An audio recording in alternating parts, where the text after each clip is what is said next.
করি বলি আলহামদুলিল্লাহ।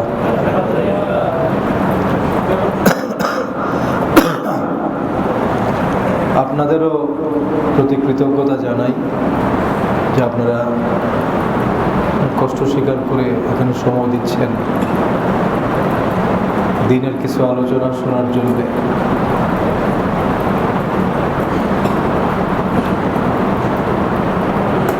আল্লাহ তাআলা আমাদেরকে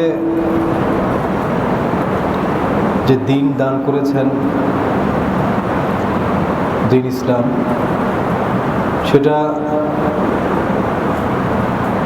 আল্লাহ তাআলা আমাদেরকে যত অনুগ্রহ করেছেন, যত নিয়ামত দান করেছেন, তার মধ্যে সবচেয়ে বড় অনুগ্রহ হলো আমাদেরকে দিন ইসলামকে আমাদের জন্য নির্ধারণ করেছেন আমাদের দিন হিসাবে। এটা হলো সবচেয়ে বড় নিয়ামত। কি বলে? ওয়ারাযীতু লাকুমুল ইসলাম দীনা। আল্লাহ তাআলা বলছেন যে আমি নিজেই খুব সন্তুষ্ট তোমাদেরকে ইসলামকে তোমাদের দিন হিসাবে নির্ধারণ করে, আমি খুবই সন্তুষ্ট। ওয়ারাযীতু লাকুমুল ইসলাম দীনা।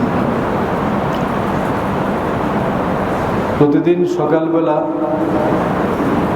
অথবা সন্ধ্যায় কেউ যদি 3 বার বলে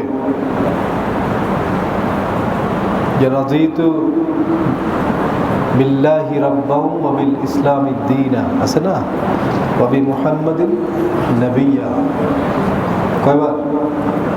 এই দোয়াটা যদি কেউ 3 বার বলে সকালবেলা, যে আমি সন্তুষ্ট আল্লাহ তাআলাকে আমাদের রব মুহাম্মদুর রাসূলুল্লাহ সাল্লাল্লাহু আলাইহি সাল্লামকে পয়গম্বর এবং ইসলামকে আমাদের দিন হিসেবে পেয়ে আমরা খুব সন্তুষ্ট, আমি সন্তুষ্ট, এই কথাটা যদি কয়বার বলে? সকালে 3 বার আর সন্ধ্যায় 3 বার। হাদিসের মধ্যে আছে যে কানা হাক্কান আলাল্লাহ আইয়ুরদিয়াহু ইয়াউমাল কিয়ামা। ওই বান্দাটাকে সন্তুষ্ট করা আমি আল্লাহর জন্য এটা দায়িত্ব হয়ে যায়। যেই কথাটা বলে যে আমি সন্তুষ্ট, রাযীতু, তা আল্লাহ পাকও সন্তুষ্ট এই দিন ইসলামকে আমাদের জন্য নির্ধারণ করে, আবার আমরাও খুব খুশি। আল্লাহ পাকও সন্তুষ্ট, আমরাও কি সন্তুষ্ট। আল-ইয়াউমা আকমালতু লাকুম দীনাকুম ওয়া আতমামতু আলাইকুম নি'মাতি ওয়া রাযীতু লাকুমুল ইসলাম দীনা। আল্লাহ পাক বলছে আমি খুব সন্তুষ্ট যে ইসলাম নামক জিনিসটাকে তোমাদের দিন হিসাবে সাব্যস্ত করে আমি খুব সন্তুষ্ট হয়ে গেছি। আর বান্দাও সকাল সন্ধ্যা কি বলে?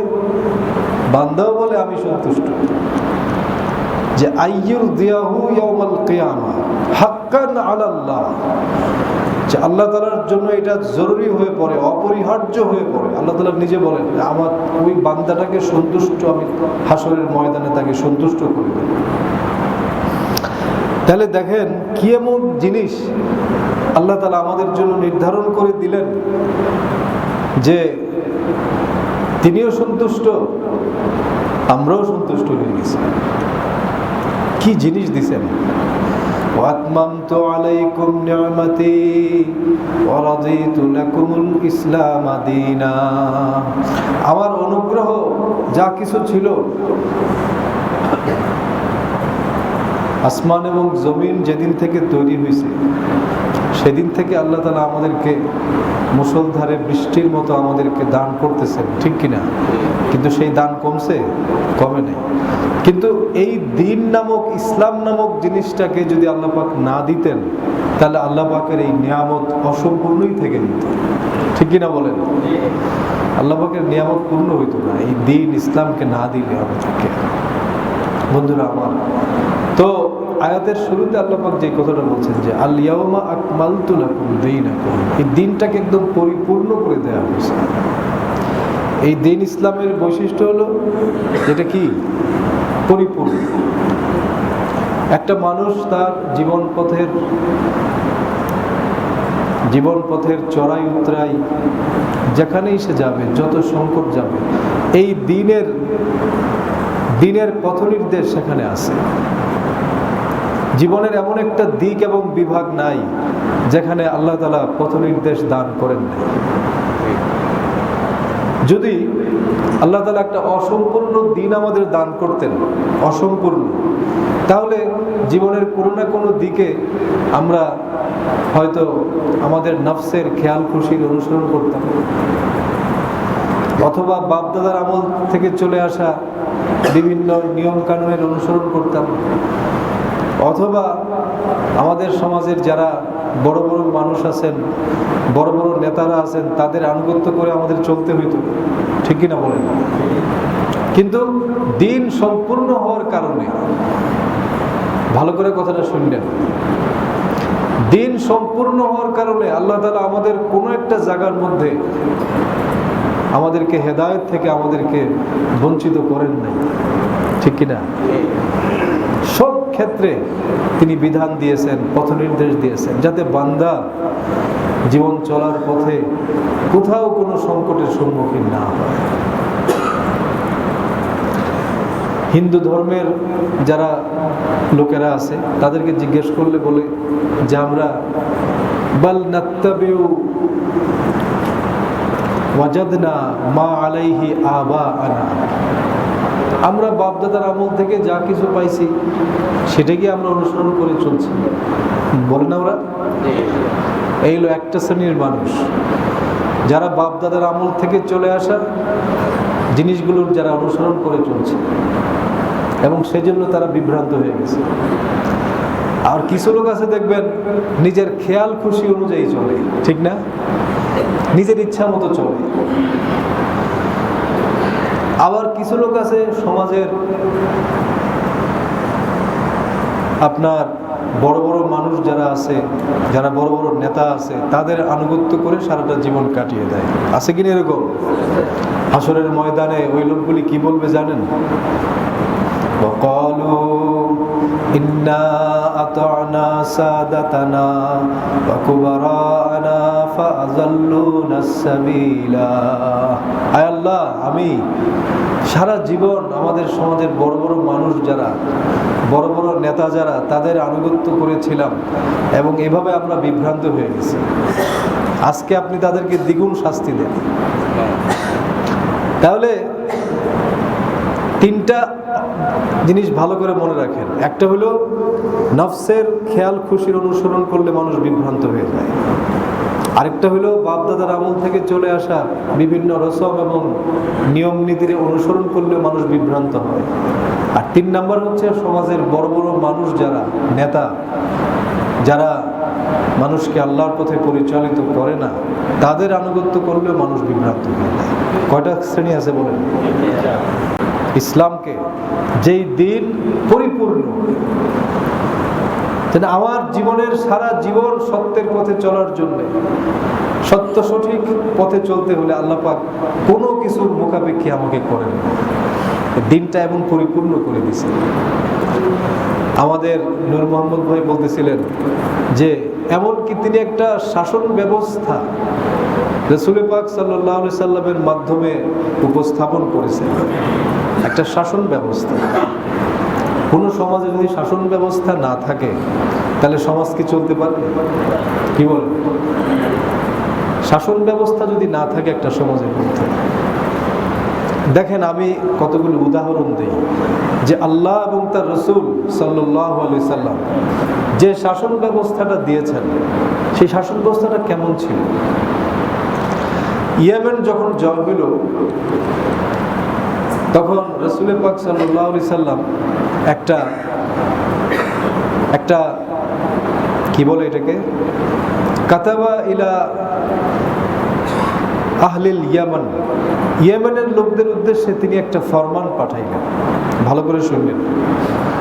এই ফরমানের প্রথমেই লেখা ছিল ওয়া কানা ফি কিতাবিহি আন্নার রাজুলা ইউকতালু বিল মারআ, কোন নারীকে যদি কোনো পুরুষ হত্যা করে তাহলে ওই পুরুষটাকে হত্যা করা হবে। ওই সময়ে নারী পুরুষের মধ্যে বৈষম্য ছিল, নারীর প্রাণের কোনো দাম ছিল না, আপনারা জানেন সেটা। জাহিলিয়াতের যুগে নারীর প্রাণের কোনো দাম ছিল না, রাসূল পাক সাল্লাল্লাহু আলাইহি সাল্লাম এই বৈষম্যটাকে উচ্ছেদ করে দিলেন। তিনি লিখে পাঠাইলেন কি আন্নার রাজুলা ইয়াকতালু বিল মারআ, কোন পুরুষ যদি কোনো নারীকে হত্যা করে তাহলে তার উপরে কিসাস হিসাবে তাকেও হত্যা করা। যে নারী পুরুষের বৈষম্যটাকে দূর করে দিলেন। সুবহানাল্লাহ। কি আপনারা কথা বুঝতেছেন নাকি? যে ওই সময়ের জাহিলিয়াতের যুগে একটা বৈষম্য ছিল। ওয়ালা তাকতুলুন নাফসাল্লাতী হারামাল্লাহু ইল্লা বিল হক, যেই মানুষের প্রাণকে তিনি সম্মানিত করেছেন সেই মানুষ নারী হোক পুরুষ হোক সেটাকে তোমরা হত্যা করো না, অন্যায়ভাবে হত্যা করো। বন্ধুরা আমার, কি বোঝা গেল? যে এই যে বৈষম্যটা ছিল সমাজের মধ্যে, যে নারীদের প্রাণের কোনো দাম ছিল না, এমনকি নারী শিশু সন্তানকে জীবন্ত প্রথিত করা হতো। এই বৈষম্যকে তিনি উচ্ছেদ করে দিলেন।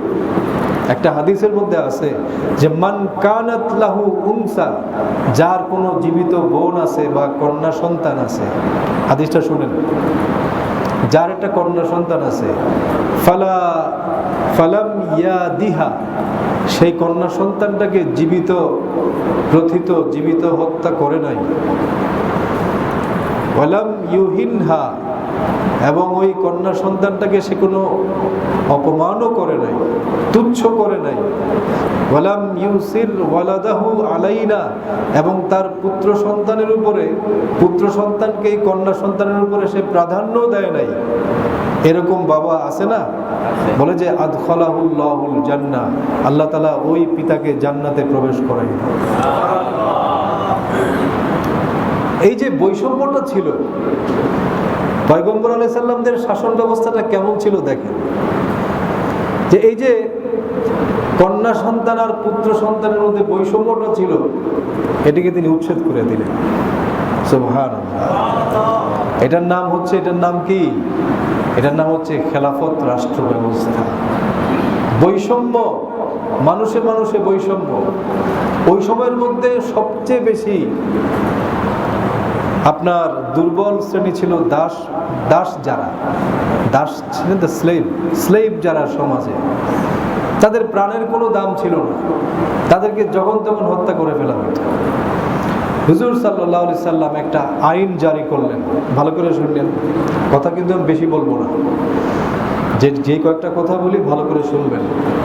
রাসূল আইন জারি করে দিলেন, মান কাতালা আবদাহু, যে তার দাসকে হত্যা করবে, কাতালনাহু, আমরাও তাকে হত্যা করব। কি কথা ঠিক আছে? ওয়ামান জাদা আবদাহু, যে তার দাসের কোনো অঙ্গহানি করবে, আমরাও তার অঙ্গহানি করে দেব। সুবহানাল্লাহ। সমাজের সবচেয়ে নিগৃহীত মানুষটার প্রাণের নিরাপত্তা দিলেন। সুবহানাল্লাহ। কি ভাই, কথা বুঝতেছেন কিনা? আইন জারি করে দিলেন। এটা আইন যে এই জায়গার মধ্যে কেউ দাসকে যদি হত্যা করে, আজ থেকে সে আর পার পাবে না।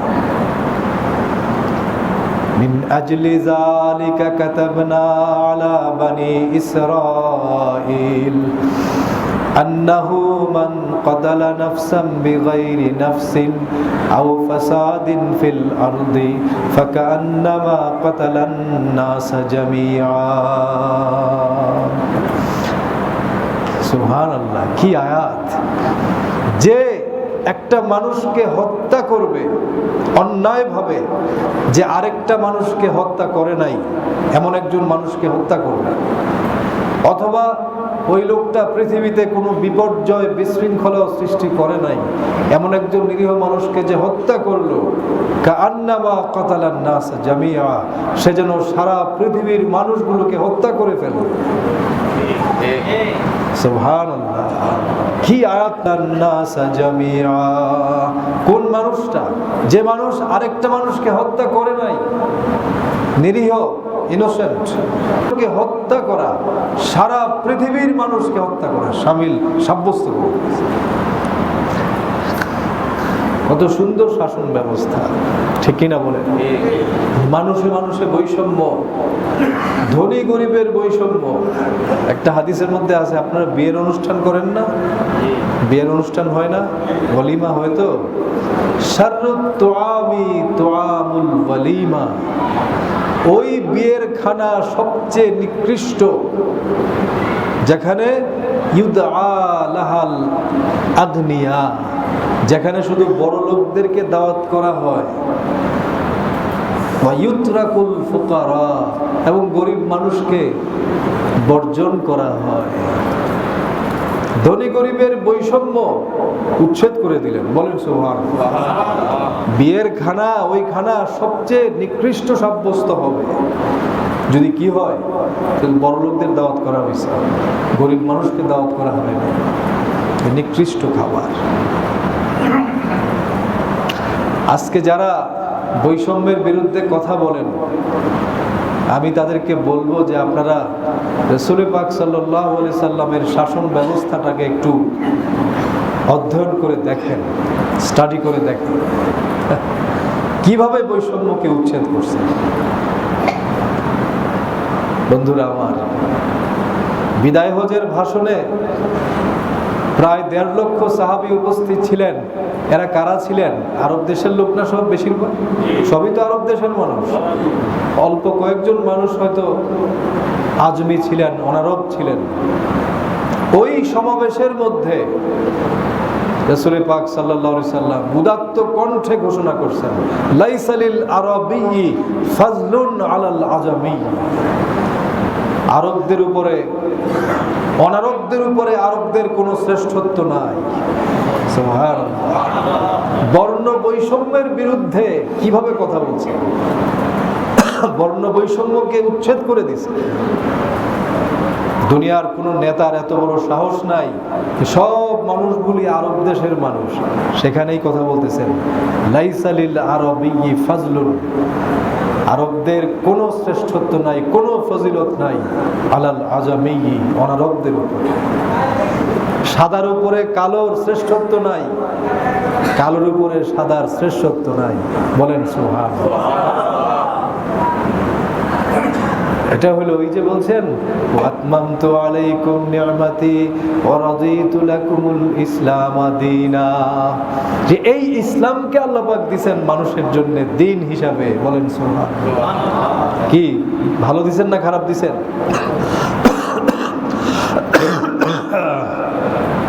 ভাইরা আমার, দেখেন, শাসক এবং জনগণের মধ্যে বৈষম্য সারা পৃথিবীর ইতিহাস, সারা দুনিয়ায় এই ইতিহাসটাই যে শাসকরা এক স্ট্যাটাসে থাকে আর জনগণ কি থাকে, এটা চিরকালের ঘটনা, তাই না? ঢাকায় দেখবেন যে আমাদের যখন বড় কোনো রাষ্ট্রীয় কর্মকর্তা যান, তখন সব রাস্তাঘাট বন্ধ করে দিয়ে, একদম ট্রাফিক জ্যাম নাই, উনি আরামে চলে যাইতেছেন, ঠিক কিনা? আর জনগণ ঘন্টার পর ঘন্টা, বৈষম্য নাকি? আর রাসূল পাক সাল্লাল্লাহু আলাইহি সাল্লামের একটা কথা শুনেন, যে শাসক এবং জনগণের মধ্যে যে বৈষম্যটা, সেটা কিভাবে উচ্ছেদ করছে। মান কানা লানা আমিলান, আবু দাউদ শরীফের হাদিস।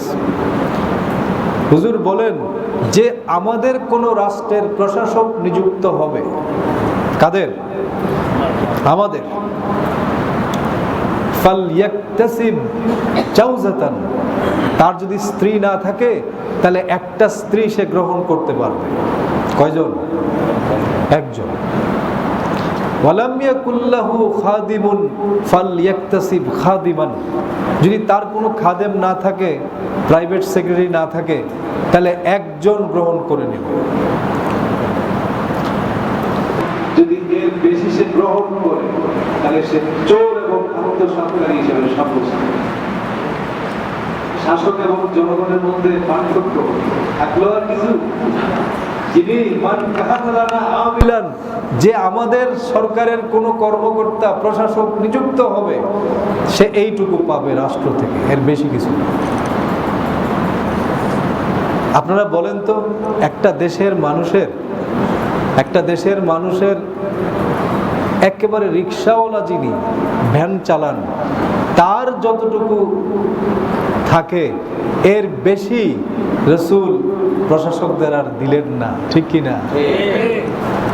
তাহলে বোঝা গেল জনগণ এবং প্রশাসকদের মধ্যে যে বৈষম্য উচ্ছেদ করে দিল, ঠিক কিনা বলেন? এই আদর্শের উপরে হাজার বছর মুসলমানরা চলছে। দিল্লির নাসিরউদ্দিনের নাম শুনেন নাই?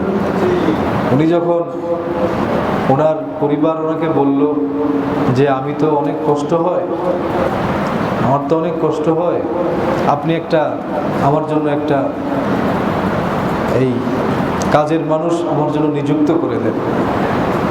নাসিরউদ্দিন বললেন যে বেগম, এটা তো আমি পারবো না, কারণ আমি রাষ্ট্র থেকে যেটা পাই ওতে তো আরেকটা লোক রাখার মতো বেতন তো আমি কি, ঠিক আছে? তাহলে কি বোঝা গেল? কানা ইজা উম্মালাহু, হযরত ওমর ফারুক যখন কোন শাসক নিযুক্ত করতেন তখন তাকে 3টা শর্ত দিতেন। কয়টা? ইজা কানা উম্মালাহু শারাতা আলাইহিম। কয়টা শর্ত? 1 নাম্বার, 4টা শর্ত দিতেন। 1 নাম্বার যে তুমি লা তারকাবু বিরজাউনান, তুমি তুর্কি ঘোড়ায় সওয়ার হতে পারবে না। তুর্কি ঘোড়া ছিল খুব, আজকালকার যুগের যে বড় গাড়ি দেখেন না, 1 কোটি টাকা দামের গাড়ি আছে, 2 কোটি টাকা আছে না, ওই টাইপের আর কি। তুর্কি ঘোড়ায় তুমি সওয়ার হতে পারবে না, 1। নাম্বার 2, লা তাকুলু নাকিয়ান, তুমি ময়দার রুটি খাইতে পারবে না। 3 নাম্বার, লা তালবাসু রাকিকান, তুমি পাতলা মিহি কাপড় পরতে পারবে না। 4 নাম্বার, ওয়ালা তুগলিকু আবওয়াবাকুম দুনা হাওয়াইজিন নাস, মানুষ যখন প্রয়োজন পূরণ করতে তোমার কাছে আসবে অভাব নিয়া, কষ্ট নিয়া, তুমি গেটের মধ্যে কোনো দারোয়ান নিযুক্ত করতে পারবে না। কয়টা শর্ত দিয়েছে? এই লোক শাসক হইয়া, আজকালকার যুগে মানুষ শাসক হইতে চায় কি লেগে? শাসক হইলে রং বেরঙের দালান পাবে, রং বেরঙের গাড়ি পাবে, ঠিক কিনা? রং বেরঙের পয়সা পাবে, ঠিক কিনা বলে? কিছুই তো নাই। এরপরে সবশেষে কি বলতে চান? ফাইন ফালতুম মিন যালিক, তুমি যদি এই 4টার যে কোনো একটা করো তাহলে আমি তোমাকে পদচ্যুত করে দেব। ওয়াইজা হাকামতুম বাইনান নাসি আন তাহকুমু বিল আদল, তুমি যখন শাসন কার্য চালাবে মানুষের মধ্যে তখন ন্যায়ের সঙ্গে চালাবে। সুবহানাল্লাহ। কি রাসূল পাক সাল্লাল্লাহু আলাইহি সাল্লামের শাসন ব্যবস্থা ভালো লাগে না? হ্যাঁ, মুসলমান এরকম সুন্দর শাসন ব্যবস্থা মুসলমানরা চিনল না। মক্কা থেকে যখন মদিনায় গেলেন রাসূল পাক সাল্লাল্লাহু আলাইহি সাল্লাম, গিয়ে দেখলেন মদিনায় এই মদিনার যারা ধনী মানুষ, বড় লোক যারা, তারা তাদের উটগুলোকে পানি পান করানোর জন্য এবং ঘাস খাওয়ানোর জন্য, এটাকে হিমা বলা হয়, এটাকে হিমা রিজার্ভ করে রাখতো সব। গরিব মানুষ যারা থাকতো তারা যে 2-1টা উট থাকতো, ওরা ওদের পানি খাওয়ার সুযোগই পাইত না। বড় লোকরা সব রিজার্ভ করে রাখতো আগেই। চারণ ভূমি, কি নাম বলেন? চারণ ভূমিগুলোকে রিজার্ভ করে রাখতো। গরিব মানুষ যারা, ওরা নিজেদের যে উটকে পানি পান করাবে এই সুযোগ তারা পাইত না। রাসূল পাক সাল্লাল্লাহু আলাইহি সাল্লাম যখন মদিনার দায়িত্ব গ্রহণ করলেন, এক আইন জারি করে দিলেন, লা হিমা ইল্লা লিল্লাহি ওয়া রাসূলিহি। আজকের এই দিন থেকে চারণ ভূমি রিজার্ভ করার যে নিয়মটা, এটাকে বাতিল করে দেওয়া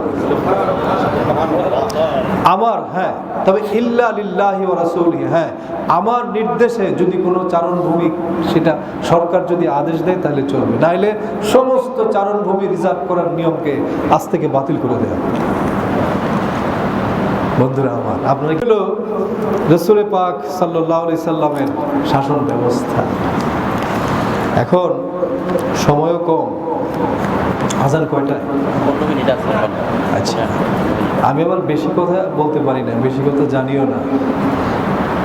তো ভাইরা আমার, আমি আরেকটা কথা বলবো যে মানুষের অর্থনৈতিক যে বৈষম্য, এটা হলো সবচেয়ে ভয়ঙ্কর, ঠিক কিনা বলেন? আমরা দেখতে পাচ্ছি একজন মানুষের হাতে কোটি কোটি টাকা, আর দেখা যাচ্ছে যে বিরাট সংখ্যক মানুষের কি নাই, জীবনের যে মৌলিক প্রয়োজনগুলো সেগুলোই নাই, ঠিক না? মানুষের জীবনের অর্থনৈতিক সংকট হচ্ছে সবচেয়ে কঠিন সংকট। দেখেন, আর অল্প কয়েকটা কথা বলি, ভালো করে শোনেন। রাসূল পাক সাল্লাল্লাহু আলাইহি সাল্লাম সাথে ইহুদি বনু নজির গোত্রের একটা চুক্তি ছিল। মদিনায় অনেক ইহুদিদের গোত্র ছিল, সেখানে বনু নজির গোত্রের সঙ্গে একটা চুক্তি ছিল, কিন্তু দেখা গেল যে ওরা চুক্তি লঙ্ঘন করে ফেলল। তখন রাসূল পাক সাল্লাল্লাহু আলাইহি সাল্লাম একটা বাহিনী নিয়ে তাদের দুর্গ অবরোধ করল। তো ওরা তাদের জায়গা জমি ক্ষেত খামার ফেলে চলে গেল, যুদ্ধ হয় নাই, তারা চলে গেছে। তো হুজুরের হাতে বিরাট, ইহুদিরা তো এমনিই ধনী ছিল, আপনারা জানেন, ওরা ধনী ছিল, বিশাল সম্পদ, বিশাল ক্ষেত খামার, কৃষি জমি ইসলামী সরকারের অধীনে চলে আসলো।